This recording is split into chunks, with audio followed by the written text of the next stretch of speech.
The construction of an overland telegraph line from Adelaide to Darwin back in 1872 revolutionised Australia's communications with the rest of the world. Messages that once took months to arrive could be transmitted within hours. While it may not be on quite the same epic engineering scale, the top end has seen another major infrastructure project which promises a telecommunications revolution for one of the country's most isolated regions. Murray McLaughlin reports. Brandishing a length of fibre optic cable as a new kind of message stick, these residents of Western Arnhem Land danced last week on the bank of the East Alligator River to celebrate the laying of 800 kilometres of fibre optic cable across the northwest of the Northern Territory. The demands on logistics of the climate and geography of Arnhem Land have made this one of the most challenging jobs ever undertaken by Telstra.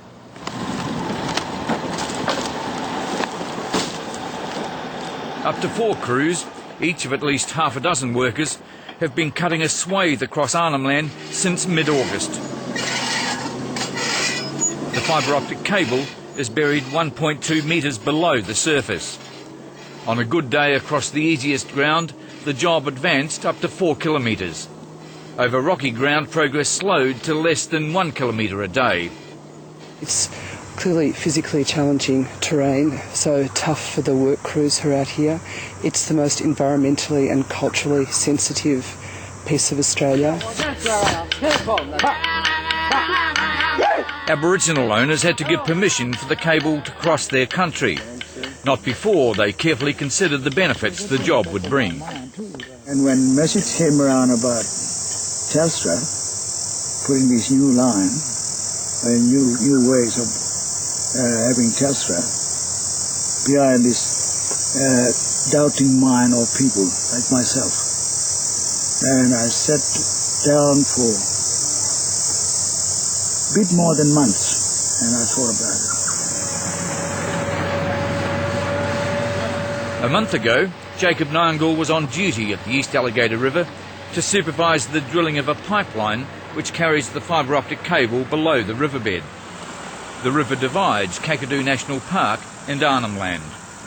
There's a record of crocodiles attacking humans along this stretch, and Telstra took special steps to protect its crew.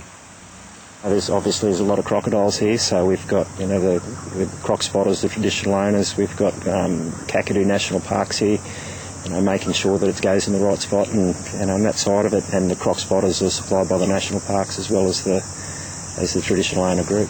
Negotiating the route of the cable so as not to disturb sacred sites took several years. Traditional owners, especially in East Arnhem Land, where opposition against mining gave rise to the land rights movement, say that process has paid off. That's probably the first government organisation, or private, should I say, private, yeah, they are actually.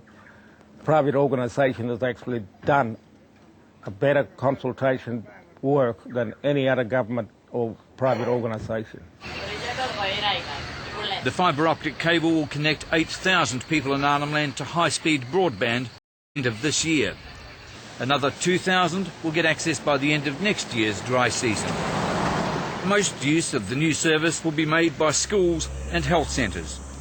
Like many top-end communities, Owen Pally in West Arnhem Land is cut off every wet season. Well, we get completely isolated by water. And when we had the flood on a few years ago, we didn't, and the cyclone the year before that, we didn't have any telecommunication at all. Till now, the health centre at Owen Pally has relied on satellite communications, and they drop out whenever there's a bad storm. The new cable will make services much more reliable and more accessible. In the new age of telemedicine, staff at the clinic expect that X-rays will be able to be interpreted anywhere in Australia, and that the frequent patient flights to Darwin Hospital will decrease. Some of our monitoring equipment, our ECGs, can be viewed in Darwin by a specialist. Some of the acute care, when we have somebody in septic shock, we have to monitor a variety of biometric measurements. That can be done live with the specialists in Darwin. The whole job has cost $34 million. Telstra says that in spite of the relatively low number of potential customers, the project will be economically viable, because the Northern Territory government and a large mining company have made capital contributions.